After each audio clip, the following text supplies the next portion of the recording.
গত 4 দিনের টানা বৃষ্টি ও উজানের ঢলে তিস্তা নদীর পানি বৃদ্ধি পেয়েছে।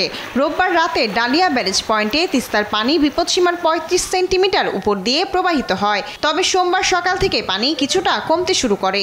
বর্তমানে বিপদসীমার নিচ দিয়ে প্রবাহিত হচ্ছে পানি। 2-3 বছরের মধ্যে এবার প্রথম পানি দেখলাম এতটা, এর আগে এতটা পানি দেখি নাই। হঠাৎ করে পানি এসছে, গরু ছাগল নিয়ে উচিয়েছি জমির ঘরত, এটাও পানি। তিস্তার পানির এই আকস্মিক বৃদ্ধিতে লালমনিরহাটের 5 উপজেলার অন্তত 10 ইউনিয়নের নিম্নাঞ্চল প্লাবিত হয়। পানিবন্দী হয়ে পড়ে প্রায় 20,000 পরিবার। প্লাবিত হওয়া এসব এলাকায় ডুবে গেছে আমনের ক্ষেত, আর বাড়িঘরে পানি থাকায় বন্ধ হয়ে পড়েছে রান্নাবান্না। ক্ষতিগ্রস্ত হয়েছে গ্রামীণ সড়ক ও অবকাঠামো। আমাদের এখানে হঠাৎ করে পানি আসায় রাস্তাঘাটে একটুকুরি পানি এসে হঠাৎ করে পানি এসে গরু বাছুর ধরি সবগুলো নামছে না, গরু বাছুর কোনো থাকার জায়গা নাই। তবে আগামী 24 ঘন্টায় পানি বিপদসীমা অতিক্রম করার সম্ভাবনা নেই, আর ভাঙন রোধে পদক্ষেপ নেওয়া হবে বলে জানিয়েছে পানি উন্নয়ন বোর্ড। বন্যা পূর্বাভাস এবং সদরগঞ্জ তথ্য মতে আগামী 72 ঘন্টায় তিস্তা নদীর পানি বিপদসীমার নিচ দিয়ে প্রবাহিত হবে। আমি বুঝি নির্মাণের শিল্প, সালাম স্টিল বোঝে ডিউরেবিলিটি। সালাম স্টিল, মোস্ট ডিউরেবল স্টিল। এদিকে বর্তমান পরিস্থিতি সার্বক্ষণিক পর্যবেক্ষণ করা হচ্ছে। বন্যা মোকাবেলায় সব ধরনের প্রস্তুতি রয়েছে দাবি জেলা প্রশাসনের।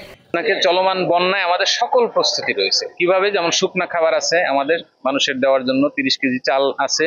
এদিকে টানা 4 দিনে বৃষ্টিতে নীলফামারীর সকল নদ নদীর পানি বৃদ্ধি পেয়েছে। এতে ফসলের ব্যাপক ক্ষতি হয়েছে। এছাড়া রোববার বিকেল থেকে তিস্তার ডালিয়া পয়েন্টের পানি বিপদসীমার উপর দিয়ে প্রবাহিত হচ্ছে। বৃষ্টি ও উজানের ঢলে কুড়িগ্রামে দুধকুমার, তিস্তা, ধরলা ও ব্রহ্মপুত্রের পানি বৃদ্ধি পেয়ে বিপদসীমার সামান্য নিচ দিয়ে প্রবাহিত হচ্ছে। এতে অন্তত 10টি পয়েন্টে তীব্র হয়েছে এসব নদ নদীর ভাঙন। রাত থেকে সদরের যাত্রাপুর ইউনিয়নের বানিয়াপাড়া এলাকায় দুধকুমারের ভাঙনের কবলে পড়া অন্তত 50টি বসতবাড়ি সরিয়ে নিচ্ছেন স্থানীয়রা।